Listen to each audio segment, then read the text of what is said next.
Hello, everyone. Welcome to the Conscious Innovation Podcast. My name is Marion Mulder, and today I'm really looking forward to having a chat about conscious innovation and accessibility with my friend Eve. Hello, Eve. How are you? Hi, Marion. Thank you for having me here. I'm good. It's sunny outside, but us workaholics on startup kind of mode, we're usually inside. Just a reminder to everyone, never forget to go outside and touch grass. Important for well-being. That's a good quote to already have to start with. So we know each other from when you were leading Women in AI, I think, from in the Netherlands. So this must have been 5 years ago. And We met in 2018, if to be precise. sorry, what the women? 18. So that's already 18? Wow, even longer than I thought it was. And you were already back in AI back in those days. And nowadays you run a startup called Evenness and you're in accessibility. So for those who don't know you yet, so what is Evenness about? Well, Evenness is, first of all, it's not because of Eve. It's because of the balance of species and mathematical numbers.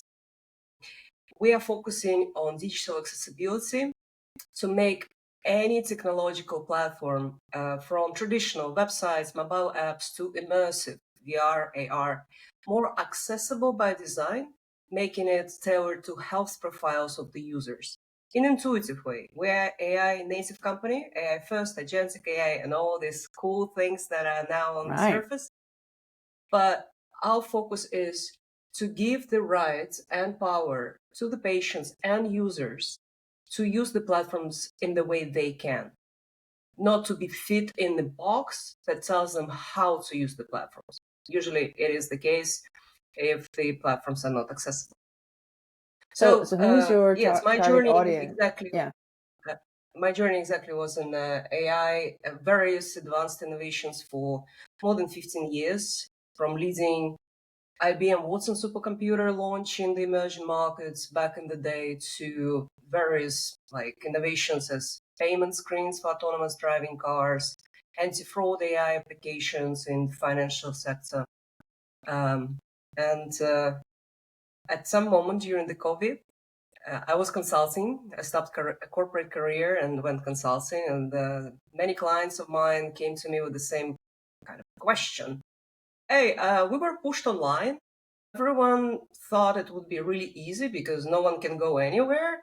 But we see our users just jumping off and going somewhere we don't know where. It's like, what's going on? And Yeah. that was the moment when I looked deeper into the root of the cause and understood the UX, the designs of the interfaces were not accessible and people just couldn't simply use it. Yeah. So your project of your project or your startup, your product, I was going to say that, I'm looking for the right word there. So your product, is that like an app or a plugin or a website? So what does that look like? From tech perspective and architectural design, it is a web browser extension on the front end that is interconnected with a data system, AI system, driven by agentic AI on the back end. And it allows companies, as much as users, to tailor, to redesign, remediate their legacy systems or create new websites in an accessible way that is automated. You don't need to know compliance. You're guided through the process because nowadays regulatory push defines the future of any business. If you've been there with GDPR, you know how hard it is if you get a fine. It's up to 1 million and so. So in this case, businesses are concerned about regulatory push, but they are also seeing the need to address the needs of the aging population, the growth rate of various health impairments, whether it's accidents, injuries, wars, name it, and also the normally health evolving needs. Everyone has something of their own. There's no one who is super healthy, does not exist. Maybe in the current time, but tomorrow, who knows? So understanding that with fast aging population and changes in health, a lot of businesses trying to figure out how to improve their systems to make it more accessible by design. And that links also to brand loyalty, better, growth revenues, revenue growth, and so on. So yeah, it's multi-layered system that is operated with agentic AI at its core, AI modular, and intuitive by design that configures to your needs if you're using different websites, mobile apps, and so on. So when you looked at this and started building this great product, what do you think? What did you see as like the number one or number 1, 2, 3 of typical accessibility problems that that need to be solved? Is there like one thing, or is it a range of things? First of all, there is no one profile, health profile. There are many. So we're focusing on 6, which is motor, Parkinson's, tremors, paralysis, whether it's partial or, well, if it's full, it's really hard, but partial up to like neck level that you at least have your eyes working. Then with motor, you have, well, also arthritis, rheumatolosis, and so on. The second health profile is visual, when people lose their vision completely or partially. That requires different configurations in order to not only use magnifying glass to zoom on text, but also restructure maybe even the interface in the way that works for people with partial blindness or glaucoma. So losing the side vision, losing central vision, it's different kind of stages. Hearing, auditory, so that means people who don't hear or hear not so well. They need to maybe use some devices. They need to have alerts if someone is talking to them. Maybe sign language applications, like usage of that feature. Fourth would be sensory, epilepsy, vertigo, especially important for immersive environments where people do not realize that the next thing, once they are loading that game or experience, will be dropping down or running fast, and that can cause health issues.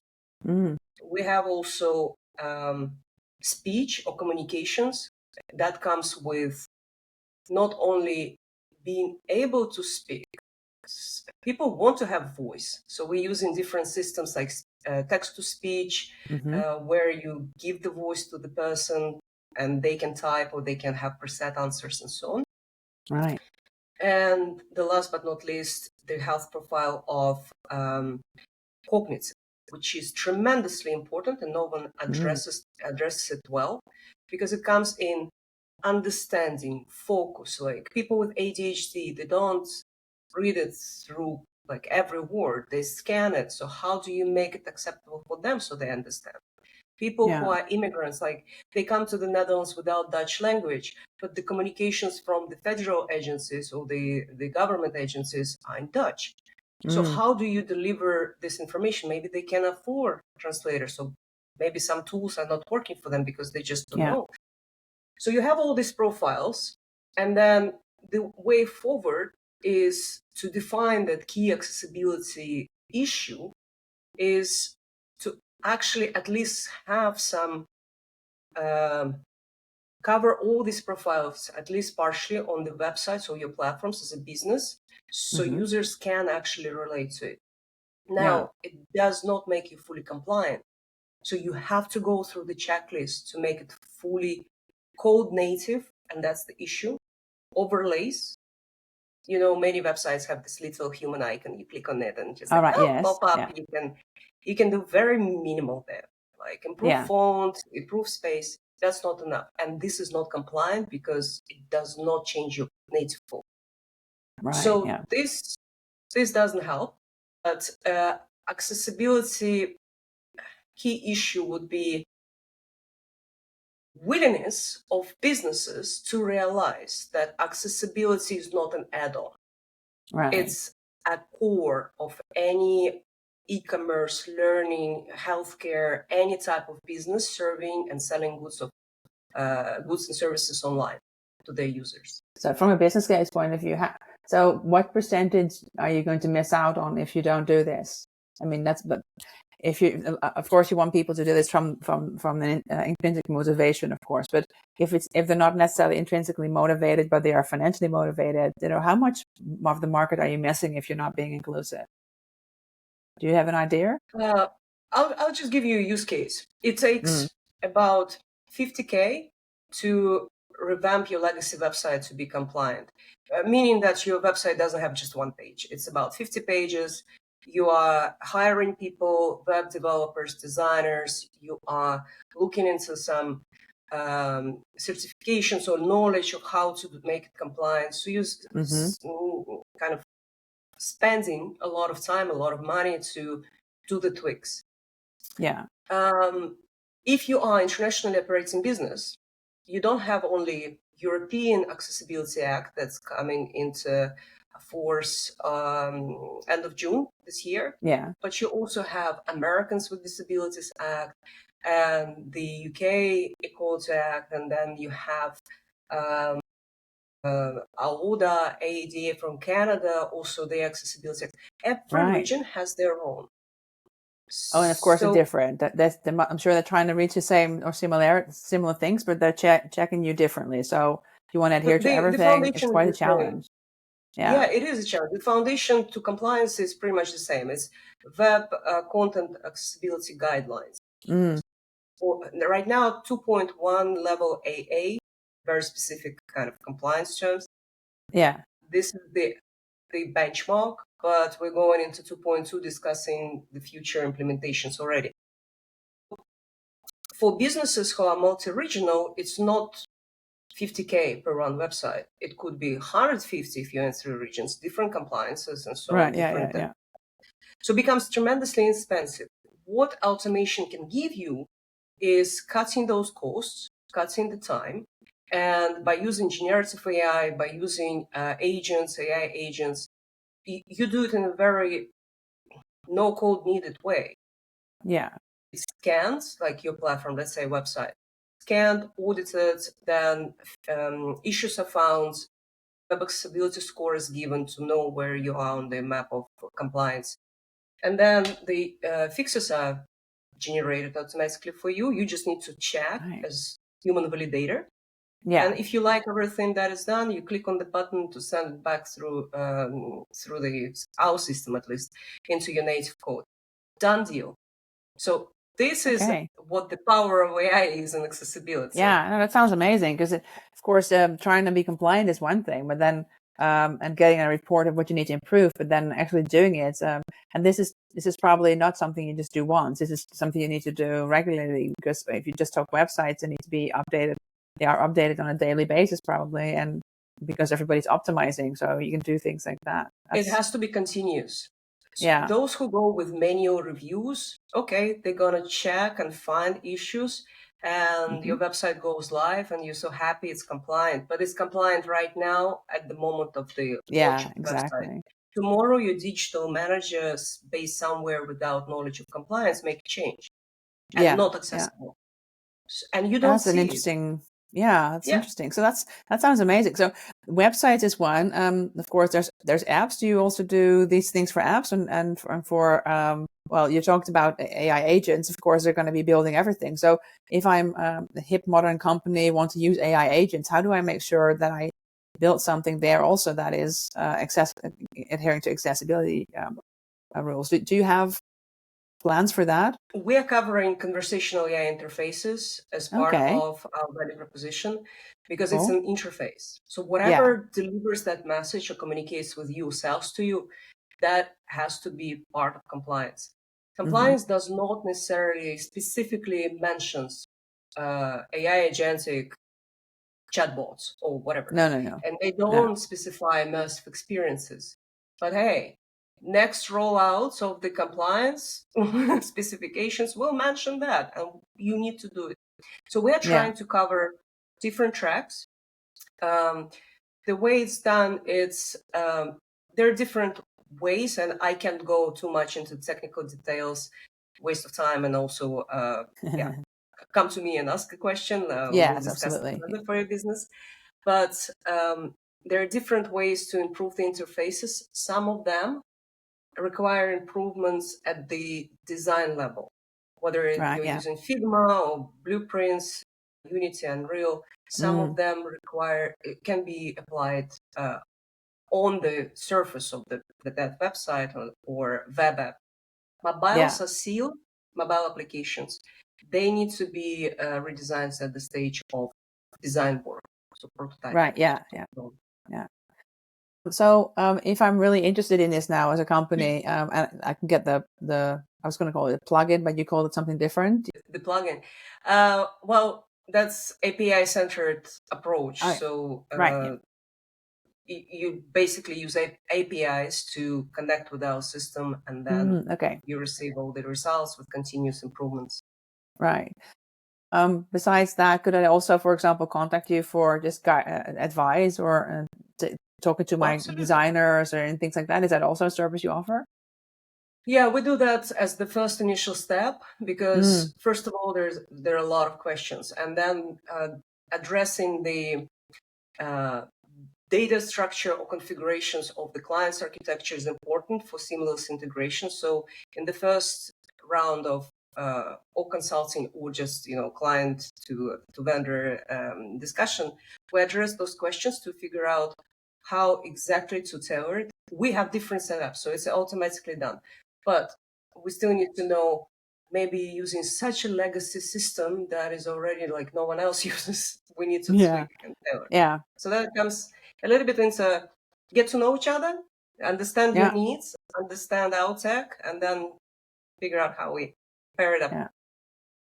And that sounds amazing. And I know you've got this covered because you're always like you said in the introduction, you work in emerging tech. I was thinking, I remember from when we were like during COVID and everybody's figuring out how to be on Zoom, you were building Web 3.0 or metaverse environments for people to come together. So That that's was actually still fun. really, that was a really fun experience. I mean, because of that, I can now tell people, yeah, no, I've been in the metaverse. I was in a panel there. And, so that's really cool. So do you still do something with metaverse as well? Or is that something, that's past? Yeah, we do build for clients upon request. It's not the Oh, okay. mainstream at this moment. Yeah. First of all, GPU powers are needed to be more affordable. Then the hype, well, is gone, but the need is not gone actually. So Yeah. once the back end part is more stable for implementation and the adoption starts from understanding why you're doing it, I am a believer in web browser metaverse kind of applications. VR Yeah. headset is great, but you need to buy them. They're bulky. They're not for people with visual impairments. They're not for people with different health impairments. So Yeah. the web browser application of immersive experiences is already a cool tool where you can come as an avatar, look the way you want. If you want to present yourself in a very hipster way, because in your actual life you look very classy, you don't have a chance at work to stand out. Be my guest. Come even as a Yeah. unicorn if you want. So that becomes Yeah. I think I've actually done freedom that of, once, right? Yeah.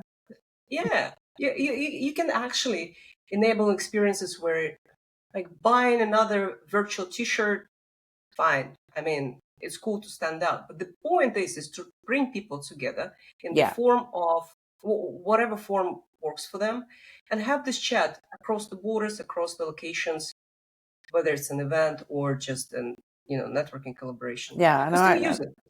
yeah, and Yeah. no, I'm glad you still do that. It was just, I think I still believe in it also, indeed from, conversations like this are great, when you're using video platforms, but sometimes you want to have a bit more of a feel like you're actually together in a room and actually be a bit more immersive. So, Yeah. yeah, that's amazing. And then the best part, like, you need to speak at an event and thank you, all the digital forces. It is a metaverse. And you woke up late, you didn't apply your makeup, you're sitting in pajamas, but you still look stunning as that avatar. Woohoo! Mm, that's a good idea. Yeah, maybe I should start doing this podcast as an avatar and make my avatar come into that. I'll start thinking of it. Yeah. So, I've called this the conscious innovation podcast. So I was also curious, what does conscious innovation mean to you? And for me, it's about asking question zero. So the just because we can, should we question? Should we make this digital? Should we do this particular project? And also then once you say, yeah, we should, is asking the question, how is the world becoming a better place because of this? How sustainable is it? How non-intrusive, non-extractive, regenerative is my solutions or the contribution to the world, and who's benefiting, and I guess, maybe also or not, and is the planet, what's the impact on the planet? So I think that's quite a broad sort of sense, but you're in accessibility, and you mentioned diversity already a little bit, so I have a hunch what it means to you, but I was kind of curious, when you hear the term conscious innovation, what does that spark for you? First of all, it is self-awareness of the decisions and the actions you take, decisions you make, understanding the consequences, the risks, the opportunities, and the benefits or not, right? Oh, yeah. Consciousness and cautious innovation is the opposite from unconscious, where you just go with the flow, you don't test anything, you don't ask anything, you're just like, oh, I have money from my investors, they liked whatever I pitched to them, let me just build and go with it. Now, okay, there are many of those companies doing that. They earn a lot of money, but then at the end of the day, they don't last long, just because, well, it depends, right? It depends on the business. But many of them just burn out as a business within a couple of years, just because they could not understand the user's needs, and the actual product market fit was not configured properly. Yeah. With conscious, you're challenging that status quo, creating the disruption. As a founder or the business owner or lead of any kind of pillar in that business, have to first allocate some time to think through, to envision the future, to envision the groups of users you're focusing on, because it's people first, it's human-centered. If it's AI, it has to be human-centered. Here. First, we need to train AI in a human way, so you help the humanity before we all in 5 to 10 years jump on this AGI, artificial general intelligence ball.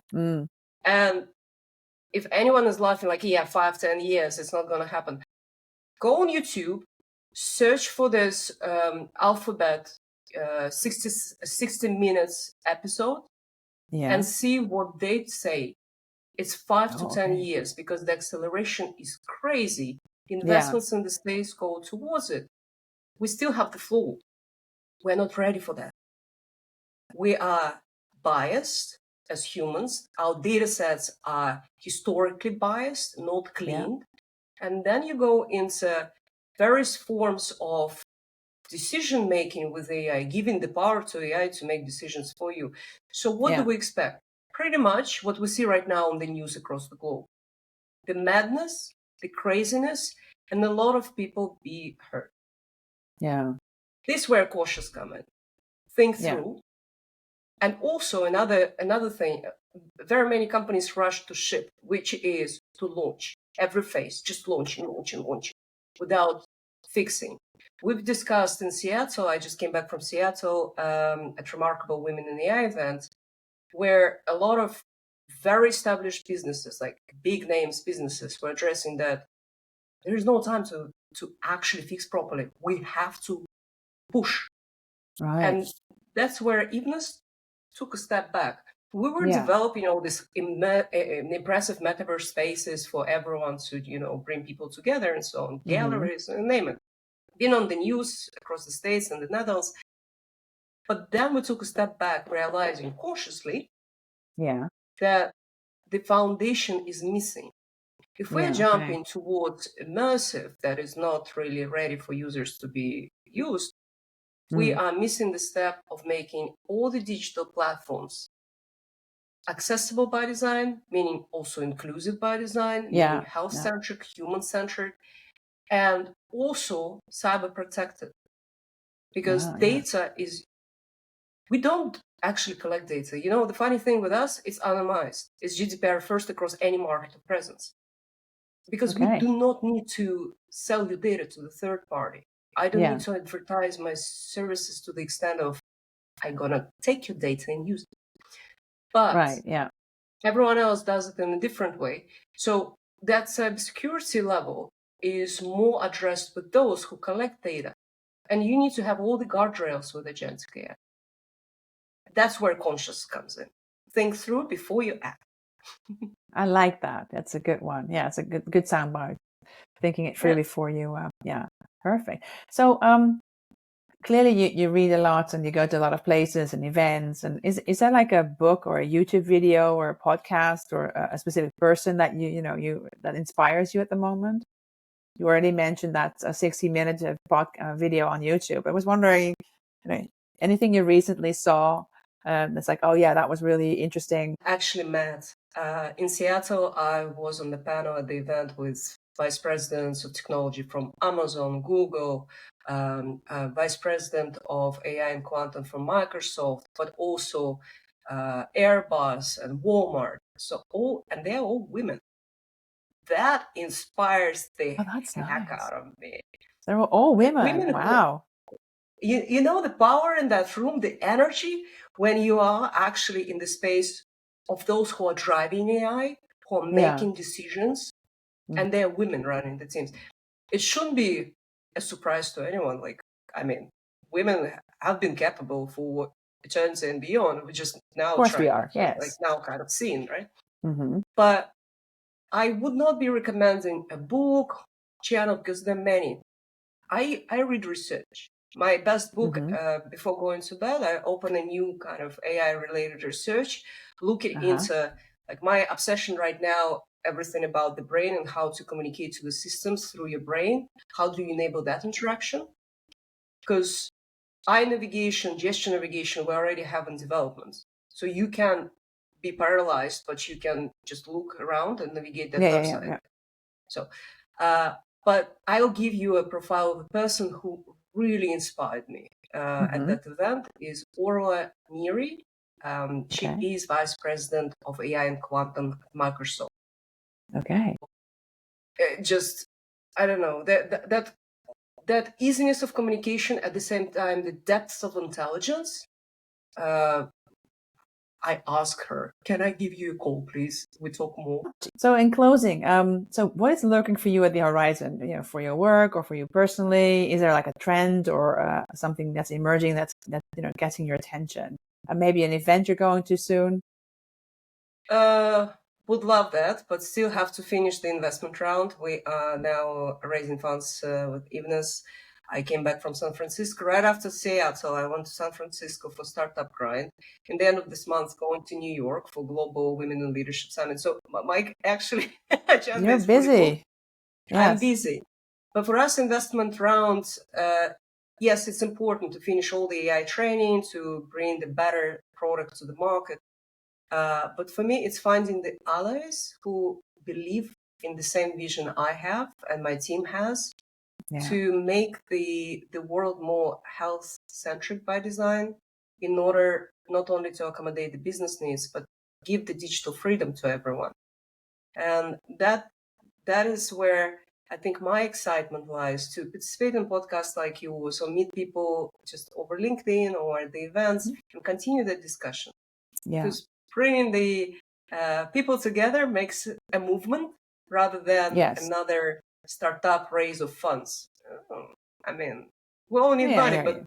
do it Yeah. in that way. Creating a movement is magical. I agree with you. That sounds really. You've got a busy schedule and a lot of things to do. Running your startup and being at all of these events, and so good on you. Um, and maybe just as a closing question, and maybe you don't have any, but I was wondering, did I forget to ask you something specific that you really that's burning on your lips that you want to share? Ooh. Well, I've been work-wise, I've been very proud to see my team bringing innovation to the surface, experimenting with super advanced applications, making them simple to improve productivity and efficiency and design. On the personal side, you know what? I was just watching something yesterday.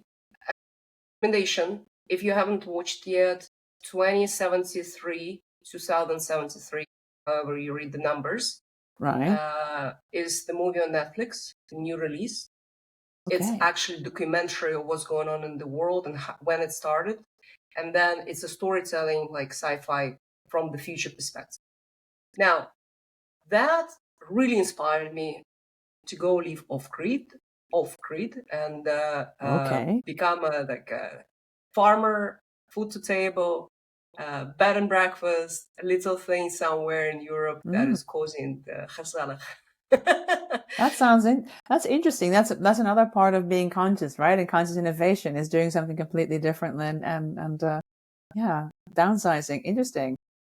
Yeah, I just think in our current world with all the it's hard to get a job. You need to know people. Layoffs are happening. The financial markets are crashing. You need to figure out the way for yourself how Mm-hmm. to ensure your securities towards the Yeah. future, your pension, your like retirement funds. It's one thing, but also your happiness and well-being. Yes. So maybe if you're in your 40s like myself, you don't have much time left. Maybe that's where you should become a innovator consultant to maximize the benefits of bringing your ideas to life, and then Mm. maybe selling your business or going IPO. But don't just sit and wait to be hired. Yeah. You can apply, you should apply, but not necessarily you get that Absolutely. Just job make because make your own 500 make your other own people future. applying for that. Yeah. Mm. Well, my So slogan that's, is the future's here. What do you want it to be? So that kind of ties into yeah, this one, right? Make your own future. And when you're saying and you're in your 40s and you don't have that much longer, I'm expecting another at least 60 years. We're all becoming like 100 years old for, at least, right? So true. I'm referring to the startup ecosystem. It's mm, how I would say it's discriminative. Let me say it directly as it right. is. The window in that So, particular market is slightly different. Okay, I hear yeah. you. Have you seen any ranking of Forbes 60 under 60? Does Well, not maybe we should exist. start one. I like that. The 60 under We, 60. I like that one. Yes, that's they should, just because population is fast aging. We are mm, to work probably till 85. Right now, it's what in the Netherlands? 72 that you have to work till. something like that. I don't know. Yeah, somewhere in your 70s, 75. Yeah. It used to be We're 65, all but it's gonna live that's forever like anyway. yeah, exactly. Well, I don't hope I live forever. I don't think that's I want to live a little longer, but not forever. That sounds like a really bad scenario. But that's for off camera to have a conversation about that. Okay. Well, Eve, thank you very much for having this great conversation and being the guest on my podcast. Yeah, I will make sure that the link to your website is in the in the bottom in the bio, as they call it, or in the comment. Thank you very Well, Marion, much. thanks so much for having me.